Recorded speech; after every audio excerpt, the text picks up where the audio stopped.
Okay, so let's talk about testosterone, the primary male sex steroid hormone responsible for development, function, strength, muscle mass, libido, the depth of your voice, hair growth, etc. Belongs to the androgen group and it plays a key role in puberty and maintenance of male traits. Men typically have 10 to 15 times more testosterone than women, but testosterone is still critical for females as well, with levels ranging from about 15 to 70 nanograms per deciliter.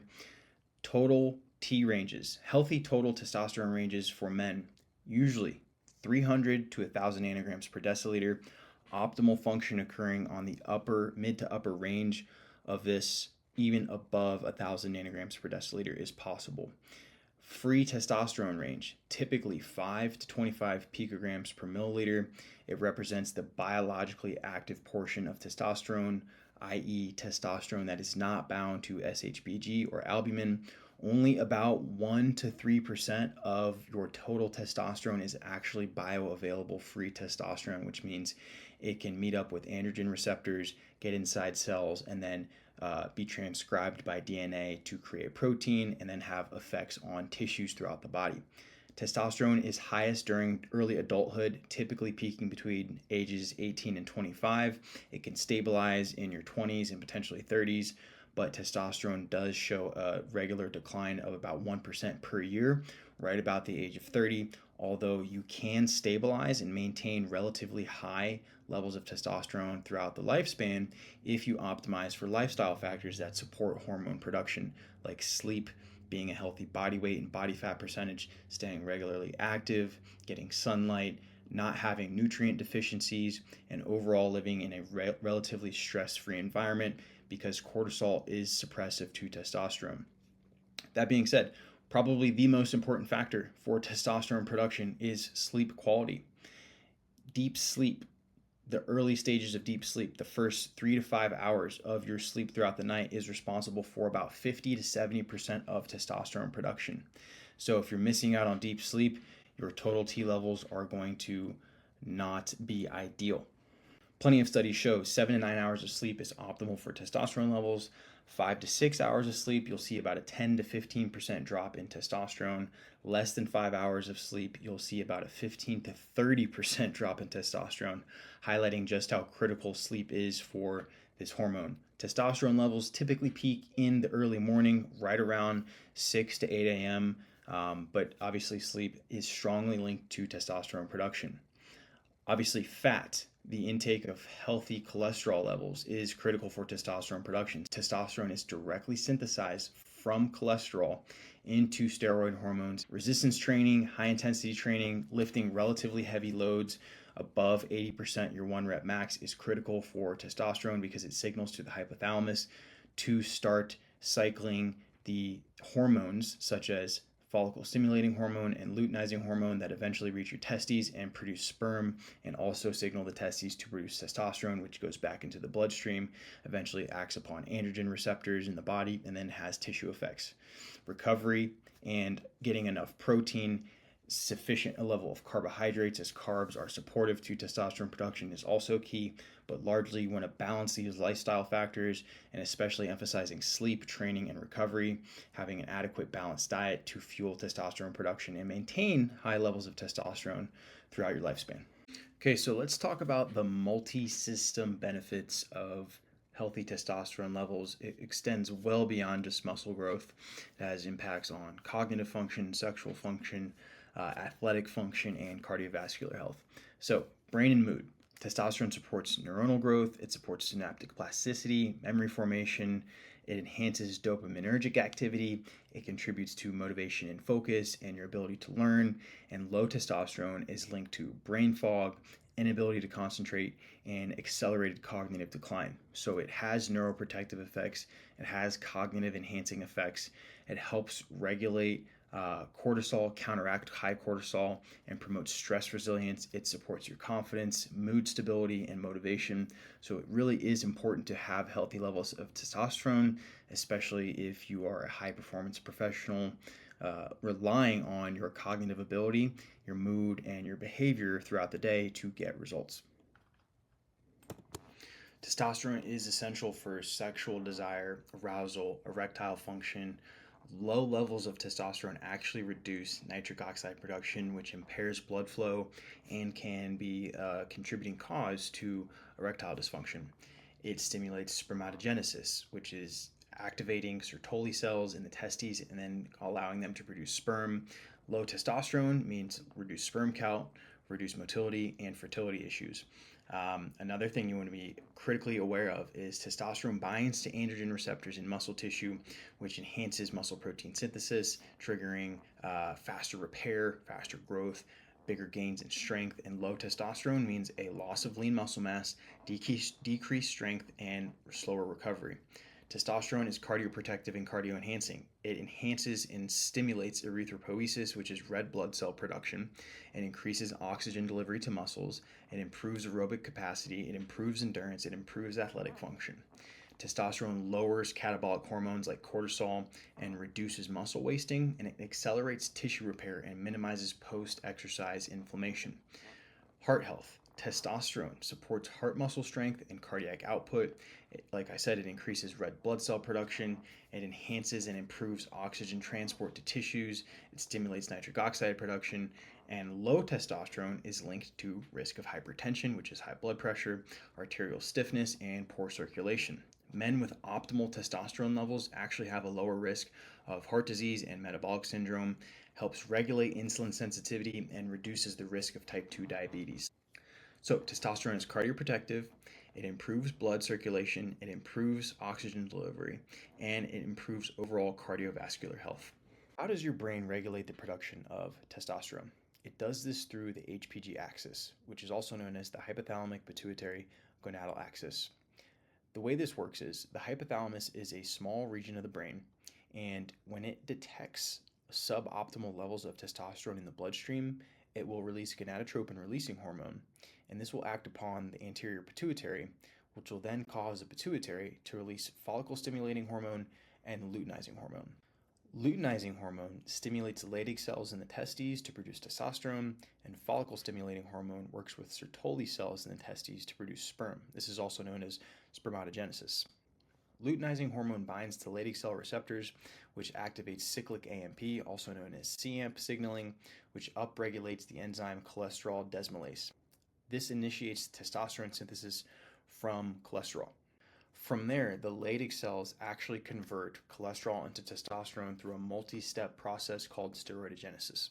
Cholesterol is converted into pregnenolone, pregnenolone is converted into progesterone, progesterone is converted into androstenedione, and androstenedione is converted into testosterone.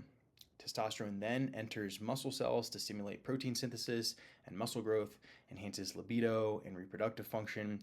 It also affects cognitive function, cardiovascular function, mood, and energy level. Once testosterone levels rise, the hypothalamus and pituitary reduce gonadotropin releasing hormone and luteinizing hormone to prevent excessive testosterone production. This is a negative feedback loop that you see here, which really ensures hormonal balance. So testosterone and its metabolites like DHT bind to androgen receptors in the hypothalamus and pituitary, which then suppress the release of GnRH and luteinizing hormone. You should also be aware that the adrenal glands also produce a small amount of testosterone and testosterone precursors like DHEA and androstenedione, but only a really small percentage, about 5%. The liver also metabolizes testosterone and converts excessive amounts of testosterone into inactive metabolites for excretion. So the big takeaway is lifestyle factors, sleep, nutrition, stress, exercise, diet, all affect the HPG axis. Chronically high stress and high cortisol will suppress gonadotropin releasing hormone release, which actually leads to low testosterone levels. So resistance training, proper nutrition, having enough fat in the diet all support GnRH release and also supports the Leydig cell function and optimizes for natural testosterone production. As you age, testosterone will decline. So it's extremely important that you take care of your training, your nutrition, your sleep, etc., because you need to be battling against this natural decline in testosterone production. And the way to do this is by living a balanced lifestyle, including enough fats and carbs in the diet, including protein, training with an intense enough stimulus to signal the hypothalamus to then release gonadotropin releasing hormone, to signal the body to release testosterone in order to support the recovery and the demands of training, and therefore creating this nice cycle of a balanced HPG axis. Okay, so let's talk about free testosterone, SHBG, albumin, and total T. What's the difference between all these things? How do they work together?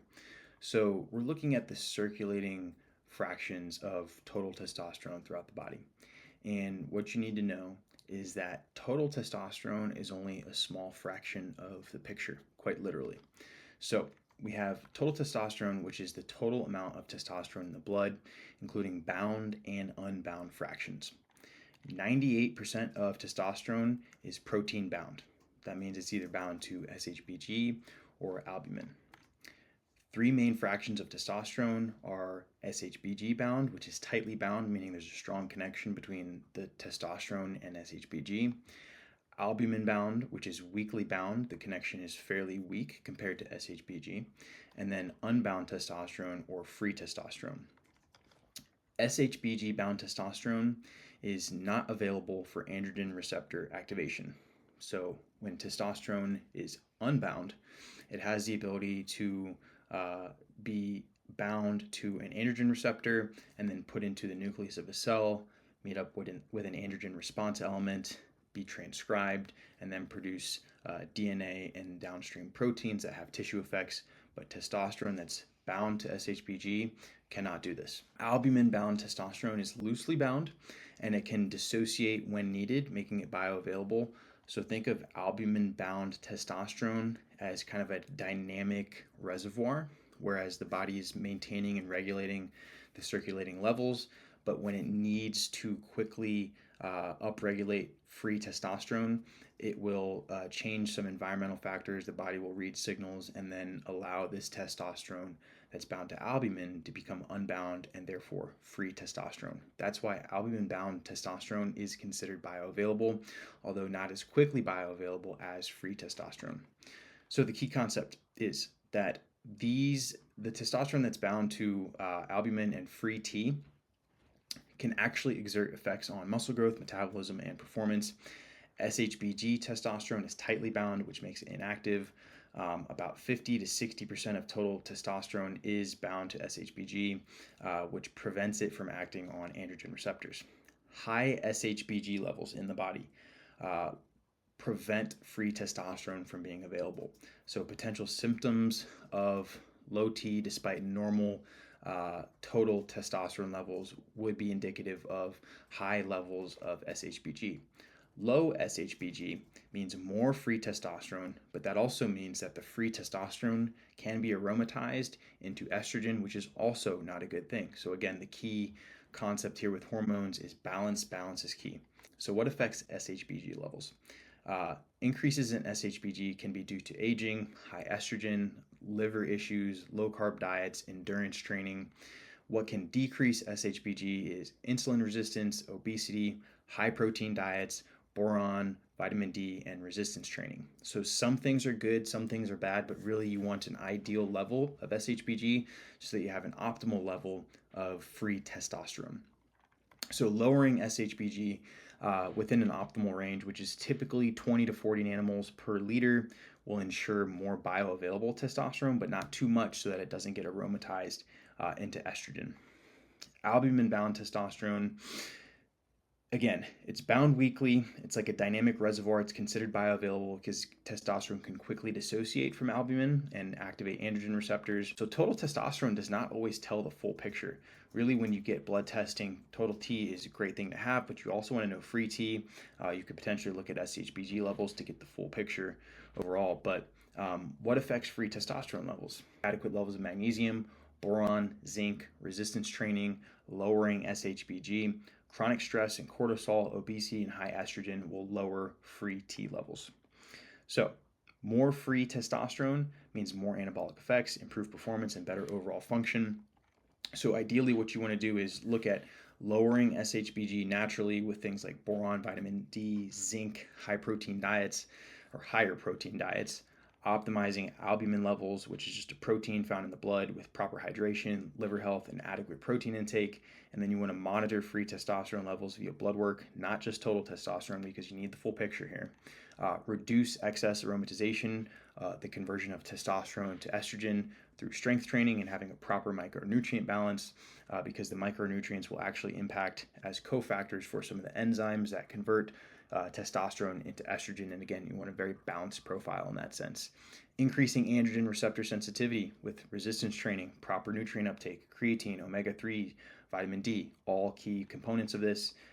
But most testosterone is bound to SHBG, which is normal, or albumin, which is normal, acting as a dynamic reservoir. It limits testosterone's direct effects, and now you can see testosterone is very highly regulated. So just having really high amounts of testosterone is not good. There's much more nuance to this picture. Bioavailable testosterone is free T, or what's bound to albumin. High SHBG reduces the levels of free T in the blood. Free testosterone is the active form that's responsible for some of the tissue effects we talked about. So again, you want to monitor this, make sure you're optimizing for free T levels and balanced levels of SHBG throughout the body, preventing excessive aromatization to estrogen, and doing so by incorporating resistance training, getting good sleep, vitamin D, boron, zinc, adequate doses of creatine, protein, carbs, and fat. So believe it or not, testosterone is not just about muscle and strength. It's also a key player in cardiovascular health. It influences blood flow, cholesterol balance, inflammation, and even heart muscle function. So we're going to break down exactly how this works, starting with blood flow and blood pressure. Testosterone increases nitric oxide production, which helps blood vessels relax, leading to better circulation, lower blood pressure. More oxygen gets delivered to the muscles and organs, which also translates to better endurance and overall performance. Men with low testosterone often have poor vascular function and higher blood pressure. And research has shown that testosterone therapy can improve arterial flexibility, but also raising your testosterone naturally will help. When we talk about total testosterone supporting heart health, one of the biggest effects is improved blood flow and oxygen delivery. Inflammation and blood vessel function. Testosterone has anti-inflammatory effects, lowering key markers like C-reactive protein and interleukin 6, which are directly linked to cardiovascular inflammation and play a key role in artery health and heart disease risk. Testosterone also supports endothelial function, keeping blood vessels flexible and reducing the likelihood of plaque buildup. So men with low testosterone are more likely to have chronic inflammation and metabolic dysfunction, both of which increase cardiovascular risk. So beyond blood pressure, testosterone also helps keep inflammation in check, which is critical for long-term health. Cholesterol and lipid profile. Testosterone plays a direct role in cholesterol metabolism. It helps lower LDL, bad cholesterol, which reduces the risk of artery blockages. It increases HDL, the good cholesterol, which protects against heart disease. Men with lower testosterone often have worse cholesterol profiles, higher LDL and lower HDL. So achieving optimal levels of natural testosterone in the body can improve cholesterol levels. Excessive exogenous testosterone, like in supplementation and steroids, can negatively impact lipid metabolism. So testosterone helps regulate cholesterol in a way that supports heart health. Testosterone also directly activates androgen receptors on heart tissue, which improves contractility and overall function, and it supports left ventricular function, which is key for endurance and cardiovascular performance. Testosterone also stimulates the increase in red blood cell production, which improves oxygen transport and overall performance. That's why men with low testosterone often report lower energy levels and reduced overall cardiovascular exercise capacity. So on the flip side, excessive red blood cell production can lead to thickened blood, which requires monitoring your hematocrit levels. And when managed properly, testosterone can play a huge role in heart strength, endurance, and overall cardiovascular efficiency. So, since testosterone influences multiple aspects of cardiovascular health, it improves blood flow, lowers blood pressure through nitric oxide production, it reduces inflammation and helps protect endothelial tissues, it regulates cholesterol, balancing LDL and HDL levels, it strengthens the heart muscle, improving endurance and efficiency. It has real implications for heart health and longevity. So if levels are low, it's definitely going to impact your ability to live a long, fruitful, healthy life. So optimizing testosterone naturally through sleep, training, and the diet is absolutely critical for cardiovascular, heart health, and performance.